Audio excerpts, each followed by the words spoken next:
ഇടുക്കിയിൽ വൻ മരം കൊള്ള ശാന്തൻപാറയ്ക്ക് സമീപം ഗുഡൻപാറ എസ്റ്റേറ്റിലെ 296 ഏക്കർ ഏലപ്പട്ടയ ഭൂമിയിലാണ് അനധികൃത മരം മുറി.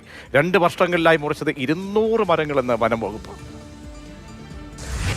ഇടുക്കി ശാന്തൻപാറയ്ക്ക് സമീപം ഗുണ്ടൻപാറ എസ്റ്റേറ്റിലാണ് അനധികൃതമായ മരമുറി നടന്നത്. ഏറ്റവും ഒടുവിൽ നടന്ന സംഭവത്തിൽ 39 മരങ്ങൾ മുറിച്ചു നീക്കി. അതോടൊപ്പം തന്നെ 75ഓളം മരങ്ങളുടെ വേരുകൾ നശിപ്പിച്ചിട്ടുണ്ട്. കഴിഞ്ഞ ദിവസം വനംവകുപ്പ് ഇവിടെ എത്തുകയും ഇവർക്കെതിരെ കേസെടുക്കുകയും ചെയ്തു. അതോടൊപ്പം തന്നെ 5 ഹിറ്റാച്ചികൾ അവിടെ നിന്ന് പിടിച്ചെടുക്കുകയും ചെയ്തിരുന്നു. പാട്ടക്കരാറിൻ്റെ മറവിലാണ് ഈ നിയമലംഘനം നടന്നിരിക്കുന്നത്. പാലാ സ്വദേശികളുടെ ഉടമസ്ഥയിലുള്ളതാണ് ഈ എസ്റ്റേറ്റ്. തമിഴ്നാട് സ്വദേശികൾ പാട്ടത്തിനെടുക്കുകയായിരുന്നു.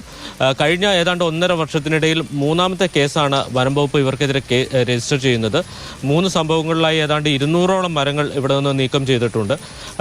വനഭൂമി പോലെ കിടന്ന, അല്ലെങ്കിൽ കാട് പിടിച്ച് നടന്ന, കരിങ്കാടായി കിടന്നിരുന്ന പ്രദേശമാണ് ഇവർ ഏലം കൃഷിക്കായി വെട്ടിത്തെളിക്കുകയും അതോടൊപ്പം തന്നെ മരങ്ങൾ മുറിച്ച് നിൽക്കുകയും ചെയ്തത് എന്നുള്ളതാണ് മനസ്സിലാക്കുന്നത്. എന്തായാലും വനം വകുപ്പ് ഇവർക്കെതിരെ നടപടി സ്വീകരിച്ചു വരികയാണ്. അതോടൊപ്പം തന്നെ റവന്യൂ വകുപ്പിനെയും ഇത് സംബന്ധിച്ച വിവരങ്ങൾ അറിയിച്ചിട്ടുണ്ട്. റവന്യൂ വകുപ്പാകട്ടെ എന്നാൽ ഇക്കാര്യത്തിൽ യാതൊരു നിയമ നടപടിയും സ്വീകരിച്ചിട്ടില്ല.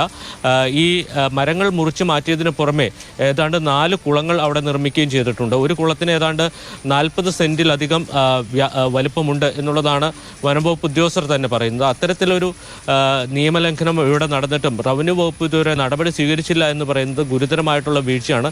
അതും ഇത് 3ാമത്തെ തവണ നടക്കുന്ന നിയമലംഘനങ്ങളായിട്ടുകൂടി. തീർച്ചയായിട്ടും വരും ദിവസങ്ങളിൽ റവന്യൂ വകുപ്പിൻ്റെ ഇടപെടൽ ഇതിലുണ്ടാകും എന്നാണ് പ്രതീക്ഷിക്കുന്നത്.